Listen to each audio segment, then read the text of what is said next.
ইলিশ মাছ কিনবা তুমি? ইলিশ মাছ, হ্যাঁ তোমাকে ইলিশ মাছ দেওয়া হবে, সত্যি তোমাকে ইলিশ মাছ দেওয়া হবে, তাই তুমি নিবা? হ্যাঁ তোমাকে দেওয়া হবে ইলিশ মাছ। So greetings all of my friends from Bangladesh and India. Now I am going to share a case of lost of appetite, disorder and growth. শারীরিক বর্ধন হচ্ছে না, শারীরিক যে অবস্থা দিন দিন শুকাচ্ছে। তো এই হচ্ছে কেস। উনি আসছিল, যে বলছিল যে আজকে আসবে, এবং লাস্ট টাইম আমরা প্রায় বলি যে 6টার সময় আমরা চেম্বার বন্ধ করি, কিন্তু 6টা অলরেডি 6:03 চেম্বার বন্ধ করার টাইম। তো কেস টেকিং করেছিলাম তোমার নবীন বন্ধুরা তোমাদের শেয়ার করার জন্য। কি এসেছিল, circulation of heredity disease CHD, বংশ পরম্পরা রোগের আক্রমণ অনুসারে আমরা প্রশ্ন করেছিলাম যে এই বাচ্চার দিন দিন শুকিয়ে যাচ্ছে, তাহলে আমরা এদের গ্রুপি মেডিসিন কিন্তু ক্যালকিরাকার্ব আছে, ন্যাটামিউর আছে, আয়োডিয়াম আছে, ফসফরাস আছে, ক্যালকিরাফস আছে, সাইলিসিয়া আছে, অনেক মেডিসিন, টিউবারকুলিনাম, বহু মেডিসিন। তবে এইভাবে তো হয় না, আমার রুগীর টোটালিটি ট্রিটমেন্ট বা কনস্টিটিউশনাল দেখতে হবে, আর তারপর থেকে দেখতে হবে স্ট্রং পিকুলার সিমটম কিছু আছে কি না। তো প্রশ্ন করেছিলাম বংশে পরম্পরায়, যে ওর মা বলতেছিল যে একটু কাশির সমস্যা, কার ছিল কাশির সমস্যা? বাবার কাশির সমস্যা, এবং মারও কিন্তু একটু ছিল, বা আপনারও অল্প অল্প ছিল কাশি, পেটে থাকতে। তাহলে এই একটা ওয়ে হতে পারে যে কাশির সমস্যা কিন্তু বরাবর লেগে আছে। টিউবারকুলোসিস যে মায়াজমের একটা ব্যাপার স্যাপার, সেটা আমরা উপলব্ধি করতে পারছি যে টিউবারকুলার মায়াজম অধিকারী। আর আমরা জানি যে সাধারণত টিউবারকুলার মায়াজমের অধিকারী বাচ্চারাই কিন্তু এইসব হয়, এই ম্যারাসমাস দিন দিন শুকিয়ে যাওয়া, ক্ষয় ক্ষয় ক্ষয়, শুধু ক্ষয় লেগে থাকা, যতই খাদ্য খাবার দেওয়া হোক ক্ষয় তার লেগে থাকবে। তো আর কি পেলাম, থার্মাল রিয়াকশান তেমন কিছু বলতে পারলো না, যে শীত বেশি কি গরম বেশি অত প্রভাব নেই, হাই পাই কোনো শীত কাতর বা হাই পাই কোনো গরম কাতর নেই, RPM রেস্ট পজিশন মোশন নেই, বিকজ প্রেজেন্ট কমপ্লেন্স বা এমন কিছু না যে পেইন ব্যথা বেদনা আছে। And DAF ডিজিয়ার and aversion food হিসেবে দেখতে পেলাম যে এর সমস্যা হচ্ছে ভ্যানিশিং। একটা জিনিস পেলাম যে ভ্যানিশিং ওয়ান অ্যাটেম্প টু ইট, এক কথায় খাবার দাবার প্রতি রুচি একদম নেই, নষ্ট হয়ে গেছে।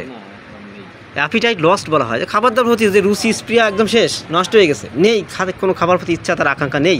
কিন্তু অনেক বাচ্চা খাবার দাবার খেতে চায়, কিন্তু কোলের কাছে গেলে অল্প খাবার দেখলে আর খেতে চায় না, এটা একরকম। কিন্তু খাবার যে ইচ্ছা নেই, মোটে নষ্ট হয়ে গেছে, ভ্যানিশিং। যদি আমি এই রেপোর্টটাতে দেখতেছিলাম যে স্টোমাক অধ্যায় গেলে পাবে ওই যে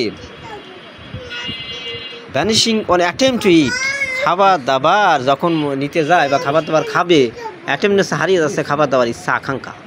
ওনলি একটা মেডিসিন দেখতেছি আমি, সরি আছে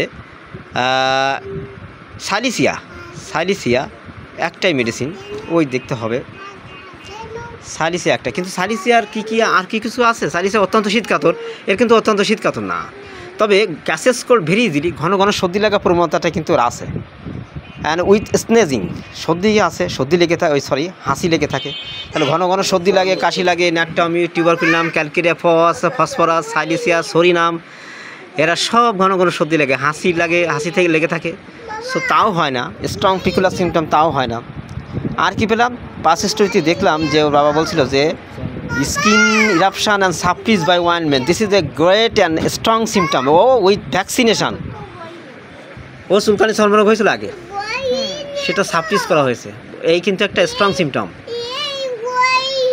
তো আমরা জানি হ্যানিম্যান তো অর্গান বইতে বলছে যে চুলকানি চর্মরোগ যদি কোনো ব্যক্তি সাপ্রিজ করে, তাহলে তার পরবর্তীতে তার শারীরিক বা শরীরে যে বর্ধন, সে বর্ধন গ্রোথটা কিন্তু নষ্ট হয়ে যেতে পারে, বিভিন্ন রোগ দেখা দিতে পারে। আদারওয়াইজ ভ্যাকসিনেশানও আছে, ভ্যাকসিনেশান টিকার প্রবণতা ছিল। লুজ স্টুল বরাবরই আছে। ডিজার ফর সুগার, কিছুটা মিষ্টি খেতে পছন্দ করে, মিষ্টি, গুড় খুব পছন্দ করে, গুড় অত্যন্ত গুড় পছন্দ করে, মা বলতেছিল গুড় খুব পছন্দ, গুড় ভীষণ পছন্দ। তাহলে গুড় পছন্দ করে খুব বেশি। এই বাচ্চা কিন্তু রেস্টলেস, অস্থিরতা আছে, যখন নিচে নামি এক জায়গায় থাকে না।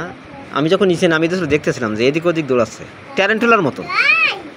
আচ্ছা, তাহলে আমরা টোটালিটি কেস টেকিং নেওয়ার পরে ঘুম কম আছে, স্লিপলেসনেস এখানে লিখেছিলাম, এই যে স্লিপলেসনেস, ঘুম কম, রেস্টলেসনেস, অস্থিরতা বেশি, catches cold very easily, irritable temperament, fear of sound, সামান্য শব্দ ভয় পায়, ফসফরাস সাইলিসিয়া কিন্তু আছে, ওই একটা দুটো সিমটম নিয়ে রুগী হয় না। রুগীর টোটালিটি দেখতে হবে এবং এর ভিতরে স্ট্রং সিমটম পেলে সেটাই কাজে লাগবে। পাস স্টোরি অতীত ইতিহাসে কজেশন পেলাম চর্মরোগের একটা সাপ্রিস করা আছে, এটা গ্রেট কজ এবং তারপর থেকে বাচ্চার সুস্থ হয় না, স্তব্ধতা হয়ে যায়। হ্যাঁ, অর্গানন বইতে গেলে পাওয়া যাবে, যারা অর্গানন পড়ো তারা বুঝতে পারবে। সো আমার মনে হচ্ছে যে রুগীটা ব্রিমস্টোন দিক যাচ্ছিল।